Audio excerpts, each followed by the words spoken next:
Hadirnya Kementerian Investasi serta peleburan Kementerian Ristek dan Kementerian Pendidikan dan Kebudayaan memunculkan isu reshuffle di Kabinet Indonesia Maju. Tenaga ahli utama kantor staf Presiden KSP Ali Mokhtar Ngabalin saat dihubungi Detikcom menyebutkan bahwa Presiden Joko Widodo kemungkinan besar akan melakukan kocok ulang kabinet pada pekan ini. Namun Ngabalin tidak menyebut waktu detail perombakan kabinet. Insya Allah tidak ada aral melintang dalam pekan-pekan ini. Kita lihat apa langkah yang harus dilakukan oleh Bapak Presiden. Saya sendiri tidak terlalu percaya kalau nanti habis bulan puasa. Saya bahkan mengatakan tidak mustahil dalam pekan ini beliau bisa ambil keputusan untuk segera melantik para menteri dan kepala badan atau lembaga yang nanti beliau tunjuk. Sebelumnya, Lembaga Indonesia Political Opinion (IPO) melakukan survei pada rentang awal Maret hingga April terkait kinerja para menteri.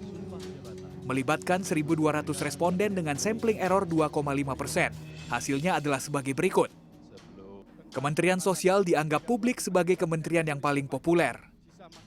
Adapun nama Prabowo, Tito Karnavian, Sandiaga Uno, Mahfud MD, hingga Sri Mulyani merupakan 5 nama menteri populer berdasarkan hasil survei. Bahkan Sri Mulyani dianggap sebagai menteri yang bekerja paling memuaskan. Adapun menteri yang dianggap publik dengan kinerja yang tidak memuaskan yakni Menteri Hukum dan HAM Yasona Laoly, Menteri Ketenagakerjaan Ida Fauziah, Menteri Pemuda dan Olahraga Zainuddin Amali, Menteri Pertanian Syahrul Yassin Limpo, dan Menteri Pendayagunaan Aparatur Negara dan Reformasi Birokrasi Cahyokumolo. Sebelumnya pada Selasa 13 April, Ketua Umum Jokowi Mania Immanuel Ebenezer pada Detikcom menyatakan bahwa Jokowi tengah merumuskan pergantian sejumlah menteri pada bulan ini. Joman mengaku ada 5 menteri yang layak di-reshuffle.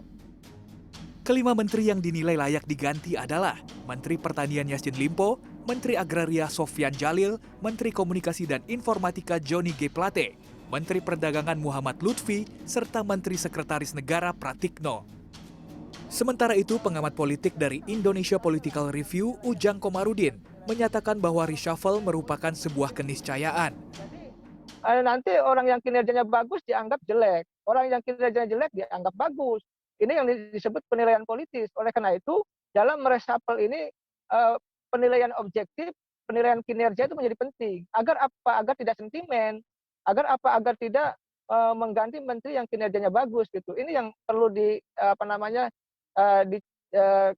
dicamkan oleh Pak Jokowi. Ujang menambahkan bahwa yang harus diperhatikan adalah menteri yang di-reshuffle haruslah berdasarkan penilaian kinerja, bukan pertimbangan politis. Tim Liputan CNN Indonesia.